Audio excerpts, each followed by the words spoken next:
Hello friends, welcome to ரேகே family lifestyle. இன்னைக்கு Sunday. ஆனால் அமாவாசையா போச்சு. எல்லாத்து வீட்லையும் என்ன பண்ணியிருப்போம், பருப்பு போட்டு சாம்பார் வச்சு பொரியலோட சாப்பிட்ருப்போம். ஓகே, மத்தியானம் சாப்பிடலாம். ஆனால் இதே சாம்பாரை நைட்டு வச்சு தோசை ஊற்றி சாப்பிட்டா எப்படி இருக்கும் யோசிச்சு பாருங்களேன். நமக்கு சப்பாத்தி கூட வேண்டாம், தோசையே இருக்கட்டும். ஆனால் ஷைடிஸ் வேறு இருந்தால் நல்லாயிருக்கும் இல்லைங்களா? வாங்க வீடியோக்குள்ளே போய் நம்ம சூப்பரான ரோட்டு கடை எம்டி சால்னா எப்படி செய்யலாங்கிறத பார்ப்போமா? இது நீங்கள் கடாயில் செய்கிறத விட குக்கரில் செஞ்சிங்கன்னா டக்குன்னு வேலை முடிஞ்சிருங்க. குக்கர்னு வச்சுட்டு எண்ணெய் கொஞ்சம் அதிகமாக ஆட் பண்ணிக்கோங்க. பட்டை, கிராம்பு, அப்புறம் பார்த்தீங்கன்னா ஏலக்காய், சோம்பு, ஜீரகம் நல்லா பொரிஞ்சோனே பெரிய வெங்காயம் நான் 2 எடுத்துருக்கேங்க. நல்லா மெலிசா கட் பண்ணி நல்லா வதக்கி விடுங்க.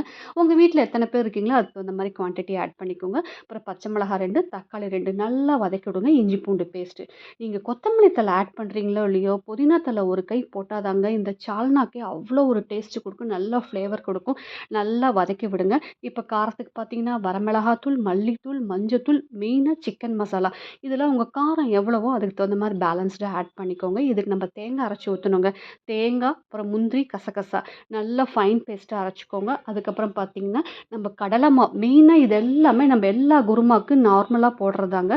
நம்ம கடலை மாவு 2 டேபிள் ஸ்பூன் ஆட் பண்ணிவிட்டு நல்லா தண்ணி ஊற்றி கட்டி இல்லாமல் கரைச்சி வச்சுக்கோங்க. இது நல்லா ரா ஸ்மெல் போனதுக்கப்புறம் கடலை மாவு ஊற்றிட்டு அப்புறம் தேங்காய் அரைச்சி வச்சுருக்கு இல்லைங்களா, அதையும் ஆட் பண்ணிவிட்டு உப்பு காரம் டேஸ்ட் பண்ணிக்கோங்க. நல்லா லிட்டை போட்டு க்ளோஸ் பண்ணிவிட்டு 2 விசில் விட்டு எடுத்திங்கன்னா நல்லா சூப்பரான நல்லா ஃப்ளேவரான எம்டி சால்னா ரெடி ஆயிடுச்சுங்க. சால்னா பார்த்தீங்கன்னா கொஞ்சம் தண்ணியாட்டம் தான் இருக்கும். தேவையான அளவு தண்ணி ஊற்றிக்கோங்க. சப்பாத்தி கூட வேண்டாங்க, தோசையோட சாப்பிட்டு பாருங்களேன், அவ்வளோ ஒரு சூப்பராக இருக்கும்.